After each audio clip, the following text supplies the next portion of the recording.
जिल्ह्यात 8 विधानसभा मतदारसंघात महायुती, महाविकास आघाडी आणि अपक्ष उमेदवार उभे आहेत. विधानसभा निवडणुकीमध्ये मराठा समाजातील कोणत्याही संघटनेने अथवा व्यक्तीने कोणत्याही उमेदवाराला मराठा समाज म्हणून पाठिंबा देऊ नये असा निर्णय सांगलीतील मराठा समाजातील प्रमुख कार्यकर्ते पदाधिकाऱ्यांच्या बैठकीत घेण्यात आलाय. सध्या विधानसभा निवडणुका सुरू आहेत. जिल्ह्यातील 8 विधानसभा मतदारसंघांमध्ये महायुती, महाविकास आघाडी यांच्यासह इतर काही राजकीय पक्ष आणि अपक्ष उमेदवार निवडणूक लढवत आहेत.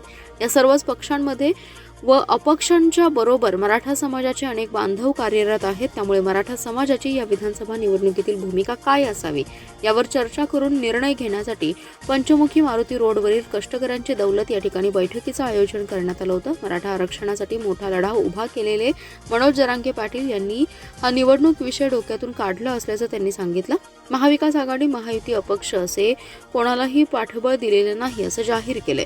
सांगली जिल्ह्यामध्ये 8 विधानसभा मतदारसंघ असून या सर्व ठिकाणी महाविकास आघाडी, महायुती तसेच अपक्ष आणि इतर काही राजकीय पक्षांचे लोकप्रतिनिधी निवडणूक लढवत आहेत. अशावेळी समाज म्हणून कोणा एकाला पाठिंबा देऊन समाजामध्ये फूट पडू नये असा विचार सर्वांमध्ये पुढे आला. त्यामुळे या विधानसभा निवडणुकीत मराठा समाजाच्या वतीने म्हणून कोणीही कोणाला पाठिंबा देऊ नये. समाजात ज्या काही वेगवेगळ्या संघटना, वेगवेगळे सामाजिक कार्यकर्ते आहेत त्यांनी समाजाच्या नावावर कोणालाही पाठिंबा देऊ नये अथवा समाजाचा नेता म्हणून प्रचार करू नये.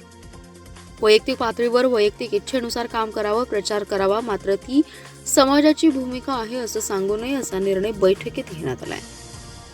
मराठा क्रांती मोर्चा असेल, मराठा समाज असेल, यातल्या कुठल्याही संघटनेनं कुठल्याही उमेदवाराला मराठा म्हणून कोणीही पाठिंबा देणार नाही. ज्याचा ज्याच्या सद्सद्विवेक बुद्धीला स्मरून ज्याला काय जो निर्णय घ्यायचा आहे तो त्यांनी घ्यावा. कुठल्या पक्षाचा करायचा आहे, कुठल्या उमेदवाराचा करायचा आहे, ज्याला त्याला जे स्वातंत्र्य आहे ते स्वातंत्र्याचीच आम्ही उलट जपणूक केलेली आहे की कुठल्याही बंधनात न अडकवता प्रत्येक कार्यकर्त्याने आपापल्या पद्धतीने ते काम करावं असा या ठिकाणी निर्णय झाला.